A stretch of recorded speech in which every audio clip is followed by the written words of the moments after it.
जातिगत जनगणना कराने से एक फायदा हुआ है, जो 94 लाख से अधिक लोगों को हमने पिछले में शामिल किया है, उन्हें 2-2 लाख रुपया दिया जाएगा। क्या कहना है?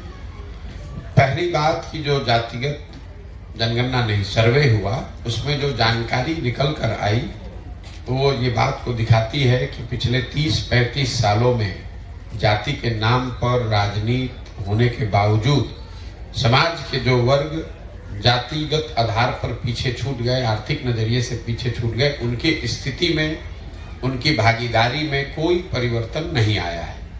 तो पिछले 30-35 वर्षों से जो लोग शासन व्यवस्था में हैं, उनको उसकी जिम्मेवारी भी लेनी चाहिए और उस पर उनको जवाब भी देना चाहिए कि भाई 30-35 साल से सत्ता आपके पास है, संसाधन आपके पास है, कुर्सी पर आप बैठे हैं, तो अगर इन वर्गों को भागीदारी नहीं मिली, संसाधन नहीं मिला, इनकी तरक्की नहीं हुई, तो इसके लिए कहीं ना कहीं आप मतलब लालू जी और नीतीश कुमार दोषी हैं, क्योंकि पिछले 32 साल से तो यही सत्ता में बैठे हुए हैं। उनको ये बताना चाहिए कि भाई सत्ता में इन वर्गों की भागीदारी क्यों नहीं बढ़ी, क्यों उनको लाभ नहीं मिला, क्यों उनकी एजुकेशनल स्थिति नहीं सुधरी, क्यों उनकी आर्थिक स्थिति नहीं सुधरी। आज बिहार सरकार में जो मंत्रिमंडल है, उनको बताना चाहिए कि इसमें गरीब, पिछड़े, वंचित मुसलमान समाज के कितने लोग मंत्री हैं और उन मंत्रियों के पास कौन सा विभाग है। सच्चाई ये है कि बिहार का जो अभी बजट है इस साल का 2,46,000 करोड़ का, उसमें 60% जो राशि है उसके विभागों के मंत्री सिर्फ 2 व्यक्ति हैं, नीतीश कुमार और तेजस्वी यादव। तो अगर आप कह रहे हैं कि समाज के किन्हीं वर्गों को भागीदारी नहीं मिली, तो आप ही ने भागीदारी नहीं दिया है।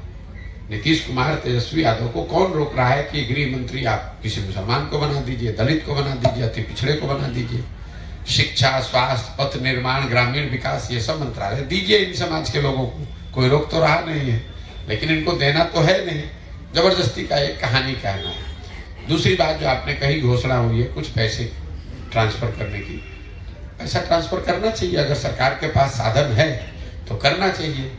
लेकिन बिहार में 3 करोड़, 3.25 करोड़ परिवार रहते हैं और आर्थिक सामाजिक नजरिए से बिहार देश का सबसे गरीब और पिछड़ा राज्य है।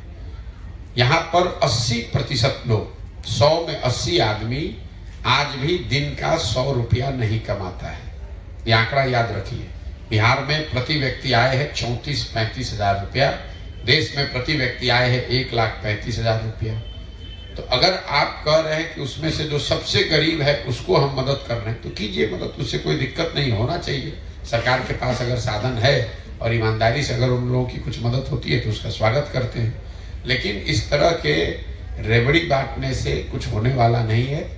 जब तक आप समाज को पढ़ाएंगे नहीं, शिक्षित नहीं बनाएंगे, उसको रोजगार नहीं देंगे, तो ये राजा प्रजा वाली जो व्यवस्था है कि हम आपको, जब आप मजबूत गरीबी में पड़िएगा, जब परेशानी में पड़िएगा तो आइएगा, तो हम आपको कुछ मदद कर देंगे,